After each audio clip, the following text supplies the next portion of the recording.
Welcome to the Real News Network. I'm Mark Steiner. Good to have you with us.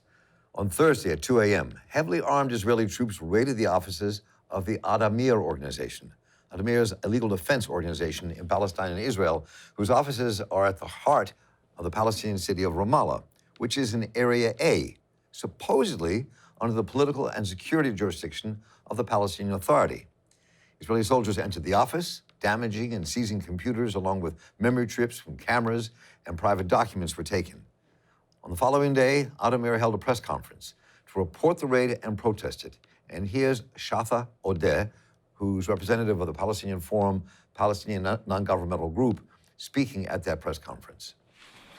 اقتحمت قوات الاحتلال الإسرائيلي فجر اليوم 19/9/2019 Israeli occupation forces raided on the early hours of today, September 19, 2019, the office of Addameer Prisoner Support and Human Rights Association in Ramallah. المقتنيات الأخرى.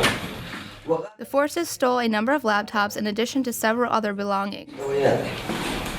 ووفقا لشهادات The place after searching it and looking into its belongings.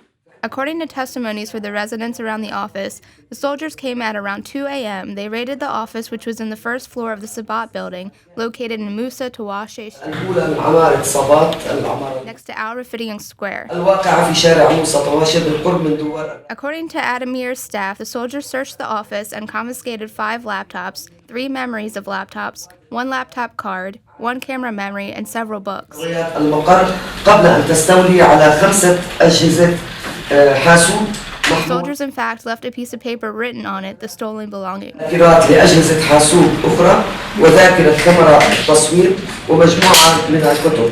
هذا وتركت قوات الاحتلال ورقة سجلت فيها ما استولت عليه من أجهزة.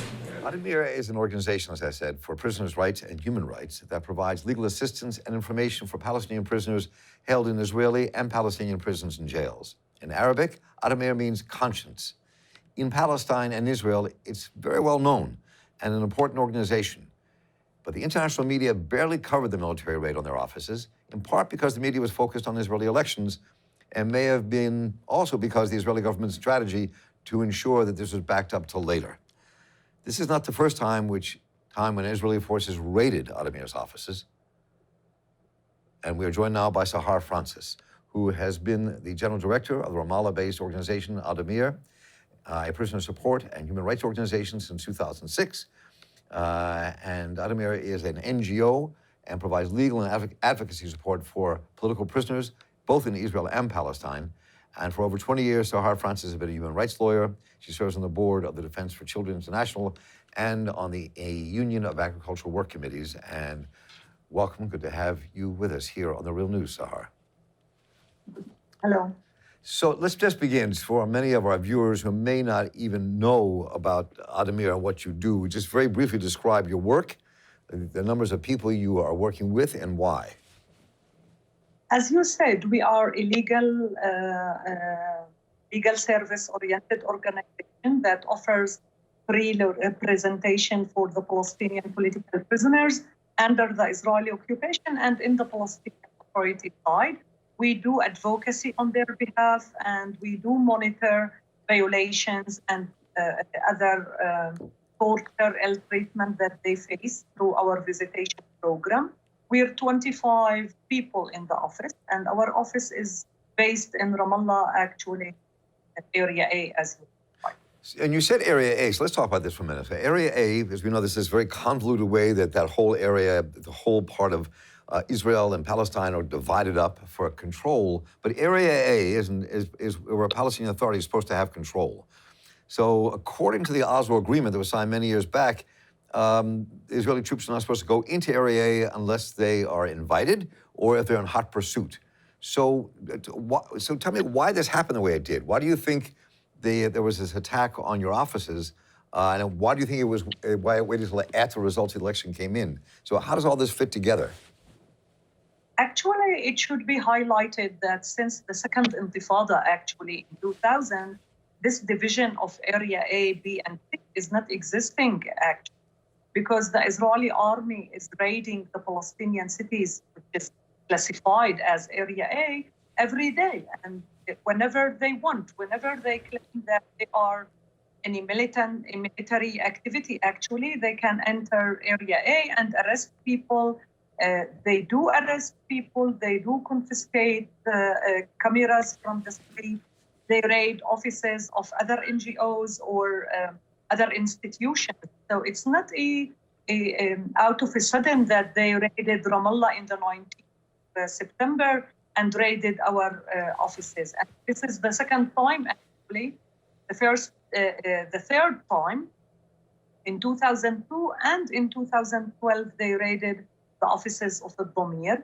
We believe that the fact that since a couple of years, there's an attack against the Palestinian human rights organizations, international organizations that support Palestinians by the Israeli government and the Strategic Affairs Ministry, that they are trying to undermine our work. So this raid comes with the whole attack against the NGOs, actually. So why do you think, though, it happened now? I mean, before the election, from what I was reading, Palestinian prisoners were able to receive some concessions from the Israeli prison authorities, who seemed to want to avoid a hunger strike and any kind of uproar while the election was going on. But then this took place. So what's the political motive at the moment for doing it in this way? And why was Addameer attacked in this way? What do you think is behind all of that and all the timing of all of this? What does that mean to you? Actually, it's also connected to our work, our legal work, our support for the hunger strike, whether it was for the administrative detainees in the last couple of months or in general, the hunger strike that the prisoners get through in in April this year. And currently, actually, there's 140 prisoners under hunger strike for their daily life conditions inside the prison. Excuse me a second. So you're saying as we speak, people are on a hunger strike, but they're on this hunger strike during the election as well, and we just didn't know about it? Exactly. There's few prisoners that they were getting through hunger strike for several weeks now. Some are demanding to end their administrative detention, and some they are demanding to stop all this jammer for the cell phones that the prison authority fixed in the last couple of months in order to affect the signal for the prisoners to contact their families. And it should be highlighted that the Palestinian prisoners, they don't have any access for phones in the Israeli prisons inside Israel. So all of this attack, I see it, of course, against our work, the legal work and the advocacy work that we do. Actually, there is always the Israeli tries to put the Palestinian human rights organizations in association with political parties, because all of the political parties at the end of the day are illegal in Palestine. So this is the easiest way for them to claim that Addameer is a terrorist organization. And this is, I think, what they were seeking in entering to our office. Maybe they thought that this is the place where they can find the proof that we are a terrorist group. So let me step back for just 1 minute. So has Addameer been officially called a terrorist organization by Israel or anybody else? Or this is what you're saying is a political supposition about what Israel is doing?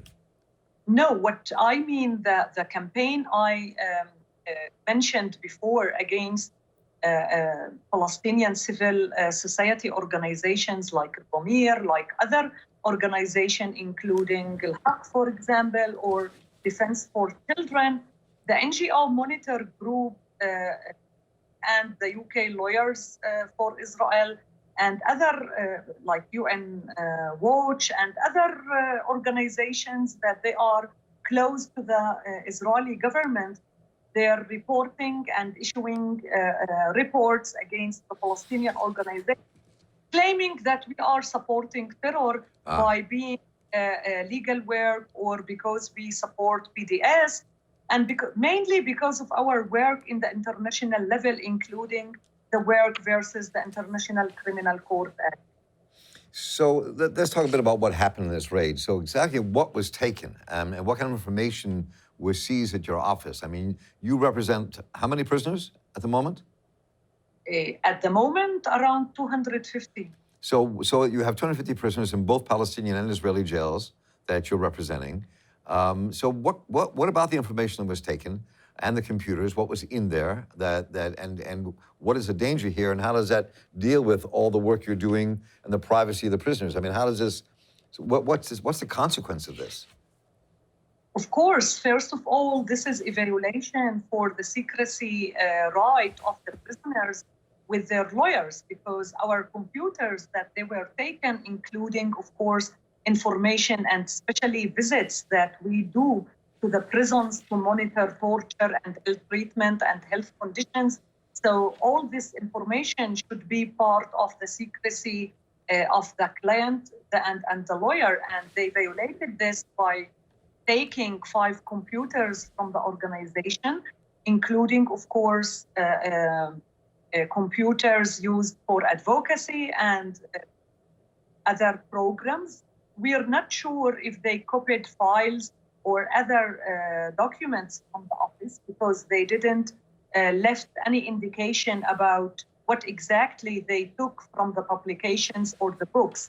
They just said in the piece of paper they left us in the front desk in the reception that they took the 5 computers, books, and a memory card of the camera that we use to document things, and memories of the 3 laptops, other 3.